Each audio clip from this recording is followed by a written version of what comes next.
ယောက်ျားလေးတယောက်စီကနေဒီလိုအနံမျိုးတာရလိုက်မယ်ဆိုရင်မိန်းကလေးတော်တော်များများကိုနာကနေခွာခြင်းမှာတောင်မဟုတ်ဘူးကက်ပြီးတော့ရှူပြီးရင်ရှူခြင်းဖြစ်နေစေမဲ့အနံမျိုးပြိုတိုင်းကြိုက်တဲ့နှင်းစီကန်အနံလေးဆိုပြီးတော့ကျွန်တော်တို့က YSM mindset EDP ကိုအဲ့လိုပြောခဲ့ကြရတယ်အဲ့လိုတင်စားခဲ့ကြရတယ်ဒီခါမှာတော့အပြိုရောအိုရောကြိုက်စေမဲ့သူ့ထက်ဆရာကြတဲ့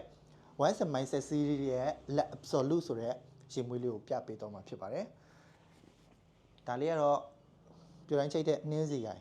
EDP ဒီကောင်လေးရောအပြိုရောအိုရောကြိုက်စေမဲ့ let absolute ဒီနှစ်ခုကဒီမယ်ဒါအတစ်ဆက်ဆက်ထွက်ထားတဲ့ကောင်လေးဗျာပလင်းလေးကတော့ပြောင်လက်လေးနဲ့ခဲအောင်လိုပုံစံလေးပေါ့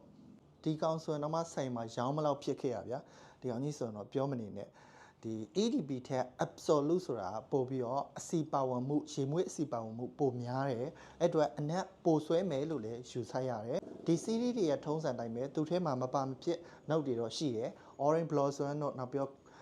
ဘာဂမော့တို့ပချူလီတို့ကတော့ဒီကြိုက်တဲ့ CD လာခဲ့အကုန်လုံးကိုထည့်ပေးထားတယ်။ကြောင်မှာဆိုတော့ခါရာမွန်နဲ့ဂျင်ဂျာနဲ့ထပ်ပြီးတော့ပေါင်းပေးထားလိုက်တယ်။ one ဖြစ်လေးဗျာ spicy နည်းနည်းပေါ့ဗျာ။အဲ့လိုပုံစံနဲ့လေးမှာ fresh ဖြစ်တဲ့အနက်လေး floral နဲ့ပပလေးနဲ့တော်တော်ကြီးကိုအနက်ဆွဲလေးနဲ့ဆွဲဆောင်မှုတော်တော်ရှိတဲ့အနက်